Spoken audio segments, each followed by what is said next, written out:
পিচ্ছি ফড়িং চ্যানেলে সবাইকে স্বাগত। তো সপরিবারে সকাল সকাল উঠে বেরিয়ে পড়েছি। কোথায় না কোথায় যাচ্ছি সেটা তো বলবো, কিন্তু বলতে পারি একটা জায়গা যেটা এত বছর 23 বছর আছি ওড়িশাতে, তো যাওয়া হয়নি কোনোদিন। আর এবং আরো একটা জায়গা এটার অনেকটা ফেমাস ওয়েস্ট বেঙ্গলে, সেটাতেও আমি যাইনি। তো চলো বাড়ির কাজটা তো ঘুরে আসি অ্যাটলিস্ট, সেটাই ভাবলাম ভুবনেশ্বর শেয়ার করব যে আমরা কোথায় যাচ্ছি। আর ভুবনেশ্বর থেকে 143 কিলোমিটার লাগে। আমরা বেরিয়েছি 9:30 নাগাদ, আমাদের পৌঁছতে পৌঁছতে দেখাচ্ছে 12:45। তো তো আগে আগে সব দেখাবো, সবাইকে জানাবো কোথায় যাচ্ছি না যাচ্ছি। তো আমাদের সাথে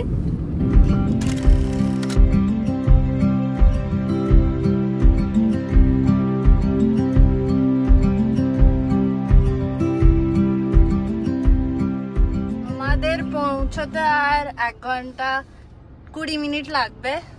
তো মাঝ রাস্তায় দাঁড়িয়ে পড়েছি, কাঠের জালে সব জায়গায় এখানে রান্না হচ্ছে দেখলাম। রান্না মানে কি, রান্না নয়, নট মিষ্টি, ময়রার দোকান। আচ্ছা ওকে, ময়রার দোকানে আরে কোশে না, ময়রাটা ভালো বুঝবে। তো কিনে ফেললাম অমৃতি, আমার পছন্দের জিনিস। আর জিলিপি, এত বড় জিলিপি। আর এটা হচ্ছে ওড়িশার একটা পিঠা, কাকড়া পিঠা। হালকা মিষ্টি হয়, হালকা মিষ্টি, যাদের সুগার তারা খেতে পারে এটা। হ্যাঁ আমার সুগার নেই কিন্তু আমি এটা খাই কারণ মিষ্টি কম। এইটা একদমই খাই না, কিন্তু এটার গ্রেট কম্বিনেশন হলে এটা তখনই খেতে ভালো লাগবে, মানে জিলিপি যখন গরম গরম সিঙ্গাড়াটা ওর সঙ্গে থাকবে। না এটা জিলিপি আমি বুঝতে পারি না, আমি এটা অমৃতি। জিলিপি ইজ অলওয়েজ উইথ সিঙ্গাড়া, গরম সিঙ্গাড়া দারুণ খেতে। আমি আবার মিষ্টি খাবো না, তো আবার কাগজে করে দিয়ে দেবে, বইয়ের পাতা ছিঁড়ে। মানে এত পড়াশোনা খেয়ে নিতে পারিনি, ওই জন্য এখন পড়াশোনাও খাচ্ছি জিলেপির সাথে।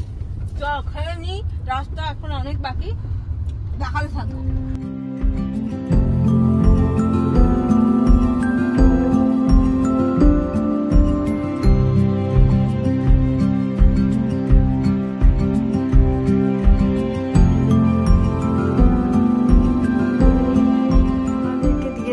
রুম নাম্বার 33, রুম টুরও দিয়ে দিই। এই হচ্ছে আমাদের রুম, এই হচ্ছে বাথরুম, অনেক বড়। আর এবার যাবো বারান্দাতে, এখানে দাঁড়িয়ে আছে বাবা মা। কি দেখছো মা? তো মা কিছুক্ষণ সীতা হওয়ার কথা ভাবছে। মানে ওই যে তোরা যে যা বলিস ভাই, আমার সোনার হরিণ চাই। হ্যাঁ সত্যি, রুমের এত, সবচেয়ে বড় কথা রুম এত বড়, তার মধ্যে রুমের বারান্দাটা একটা রয়্যাল ফিলিং আছে। দেখ রুমের বাইরে ছাগল ঘোরে লোকের, আমাদের রুমের বাইরে হরিণ। এমা কত হরিণ, একদম কুচকুচ সামনে হরিণ, কত বলে বাবা। তো তাহলে হ্যালো, মুখটা দেখা। এই দেখো রুমের আমাদের সামনেই একদম 10-15 চিতাল হরিণ, স্পটেড ডিয়ার। এই সবই মেয়ে হরিণ, ছেলে হরিণ নেই একটাও। না একটারও ইয়ে নেই, শিং নেই। একদম রুমের সামনে, একদম। এই যা মায়ের জানো বন্ধু, ওরা আমাদেরকে দেখে দাঁড়িয়ে গেছে একদম। আমি বারান্দার থেকে লাফ মেরে চলে এসেছি হরিণকে দেখতে। পুরো দল বেঁধে ওরা যাচ্ছে। খেতে চলে এসেছি, এটা খাবার সিস্টেমটা বেশ ভালো। তোমাকে গিয়ে থালা নিয়ে আসতে হবে। আর এই খাওয়ার সাথে এত বড় বড় কাজ কেন, সেটা এখন বুঝতে পারলাম। জল আসে এখন, ইয়ে আছে, ভাটা আছে, জোয়ার নেই, বিকেলে হয়তো আসবে। আর একটা প্লাস পয়েন্ট হচ্ছে এক্ষুনি এখানে হরিণ হেঁটে বেড়াচ্ছিল, পেছনে একটা আছে, ওই যে ক্যামেরা একটা আছে। বোঝা যাচ্ছে না, ওই যে ওখানে ওই দিকটায় একটা আছে, হ্যাঁ বস্ত করা শিং আছে তার, আর মনিটর লিজার্ডও বিশাল বড় একটা আছে, আমি এক্ষুনি দেখেছি হাঁটতে। মিমি যখন খাবার আনতে গেছিল তখন ছিল। ব্যাপার আছে, সামনে হরিণ ঘুরে বেড়াচ্ছে, তার বাইরে পাশে বসে ডাইনিং করছে, রয়্যাল এক্সপিরিয়েন্স আছে। তো চলো পৌঁছে গেছি, 20 মিনিট হয়েছে। আর কোথায় এসছি মিমি বলা হয়েছে কি? এখনো বলা হয়নি। তো আমরা এসছি ভিতরকণিকা। ভিতরকণিকা। পেছনে দেখতে পারবে লেখা আছে, পেছনে লেখাই আছে ভিতরকণিকা উড়িষ্যাতে। এটা হচ্ছে পেছনে যেটা দেখানো হচ্ছে সেটা হচ্ছে বোট লাইব্রেরি বাচ্চাদের। আমি এটা দেখা, এটা দারুণ ইউনিক একটা জিনিস।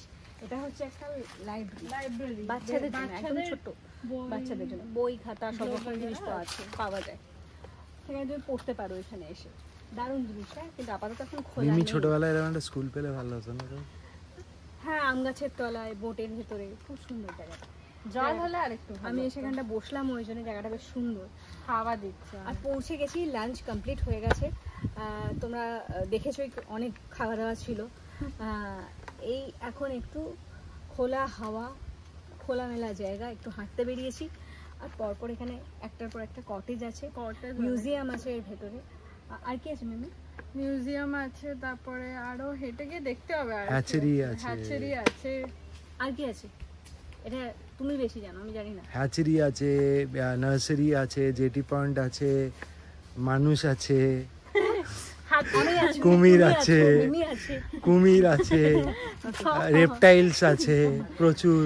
কিন্তু হ্যাঁ, আর একটা জিনিস মানে খুব সুন্দর লাগলো, সেটা হচ্ছে খেতে বসে বড় বড় কাঁচ ছিল, দেখিয়েছে মিমি।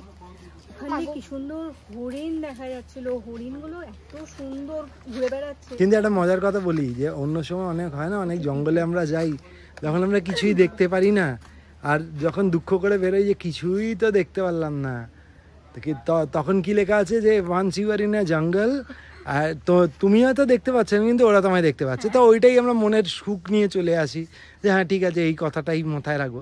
কিন্তু এখানে আসার পর দেখেই যাচ্ছি, হরিণও দেখলাম এখানে আসার পর, হ্যাঁ মনিটর লিজার্ড দেখা গেছে, ঠিক আছে, বাঁদর দেখেছি, অনেকটা মিমির মতো রেজেম্বল করছে, যেটা এরকম কথা না। আমরা যে জঙ্গলেই ঘুরতে গেছি, যতগুলো জঙ্গলে ঘুরতে গেছি, সব জায়গায় ওয়াইল্ড লাইফ দেখতে পেয়েছি, সব জায়গায় দেখতে পেয়েছি। রানথাম্বরে একদম, রাজস্থানে যারা যাওনি আমি বলছি তাদের, রানথাম্বরে অনেক আমাদের সাথে অনেক জিপ ছিল, তারা দেখতে পেলো না। কিন্তু আমরা এতটাই ফরচুনেট ছিলাম যে আমাদের জিপটা যখন গেল তখন বাঘটা দেখতে পেলাম।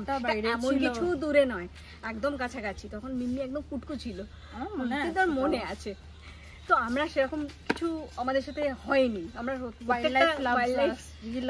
দেখতে পেয়েছি মোটামুটি। তো চলো টাটা। তো এটাই রাস্তাটা, যেটাতে পরপর কটেজ আছে, বৈতারানী না বৈতরণী, বৈতারানী।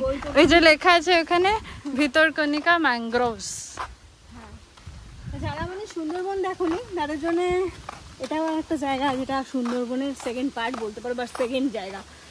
আর আমরা এত বছর থাকার পরেও দেখিনি। It is the largest mangrove. হ্যাঁ, সেকেন্ড লার্জেস্ট। এটার নাম ধামারা। এখন যাই সোজা সোজা, দেখি কি আছে। ফ্যান্টাস্টিক, দারুণ রাস্তা। আমরা পৌঁছে গেলাম, গলফ কারে উঠলাম, ঘরের সামনে থেকে উঠে আসলাম যেখানটা বেশ সুন্দর, সিনিক বিউটি দারুণ। এই যে, আর এটা হচ্ছে জেটি পয়েন্ট। কোথাকার মিমি? ডাংমালের জেটি পয়েন্ট। এখানে জেটি পয়েন্ট অনেকগুলো আছে। আমরা যে চাঁদমালি আছে, আর কি কি কয়েকটা আরো 2-3টে আছে, আমার নামগুলো কিন্তু এটা আমাদের আমার বক্সে লেখা থাকবে, ডেসক্রিপশন বক্সে লেখা থাকবে, আপনারা দেখে নেবেন। হ্যাঁ, এটা সবথেকে বেস্ট ওয়ে টু কনভে আসার জন্য। সবথেকে বেশি কনভিনিয়েন্ট হচ্ছে এই পয়েন্ট, ডাংমাল। না হলে আপনারা যে কোনো জায়গায় যে কটা আছে পয়েন্ট, চাঁদমালি না কি সব জায়গা আছে, ওই জায়গাগুলোতে আপনাদের গাড়ি অনেক দূরে রেখে বোটে করে তারপর রিসর্টে আসতে হবে। কিন্তু এই লোকেশনটাতে একদম আপনি ডাইরেক্ট গাড়ি করে আসতে পারবেন, তাই জন্য আমরা এটা চুজ করেছি। মায়ের পেছনে অলরেডি দেখতে পাচ্ছ শিকড় বেরিয়ে আছে ম্যানগ্রোভ ফরেস্টের। ম্যানগ্রোভ গাছগুলো। এগুলো হ্যাঁ এইটার জন্য এখানে এটা বিখ্যাত। সেটা তো আমরা কালকে যাব, আজকে একটু রেস্ট নেওয়া নিয়েছিলাম কারণ অনেকটা জার্নি করে এসেছি। খুব ভাল লাগছে, কারণ আমি তো কোনোদিন সুন্দরবন সত্যি দেখিনি, রাজার দেখা আছে। আমার এই জায়গাটা আমার জন্য খুব নতুন। সামনেটা দেখা মিমি কত বিওয়্যার অফ ক্রোকোডাইল। ইয়েস, এটা হচ্ছে আমাদের জেটি পয়েন্ট। Jetty point. এখন আমরা 4:30 নাগাদ এসছি, হ্যাঁ যার জন্য একটু খালি খালি আছে। ভালো হয়েছে, কারণ এখন এখন বন্ধ হয়ে যাবে। এই যে এখন হ্যাঁ এই সময়টা আর চলে না জেটিগুলো, দেখতেই পাচ্ছেন। জঙ্গল মতলবে রাত্রিবেলা মানে কোনো লাইফ নেই, কেন কি ভেতরে গেলেই ট্রাভেল করতে গেলেই 2 ঘন্টা লাগে। হ্যাঁ সেজন্য আমাদের তো প্ল্যানিং কালকে সকালে মর্নিং এ। হ্যাঁ এটা হচ্ছে জেটি পয়েন্ট, দেখতেই পাচ্ছেন নদীটা খুব সুন্দর। এটা কিন্তু বৈতরণী নদী, এই নদীটা বৈতরণী নদী বয়ে যাচ্ছে। সত্যি দারুণ দারুণ দারুণ। আর জেটিগুলো সুন্দর, কালকে এটাতে আমরা যাব। মিমি আর থেকে পিছনে যাস না বাবা, না না খুব সুন্দর, খুব সুন্দর নাম।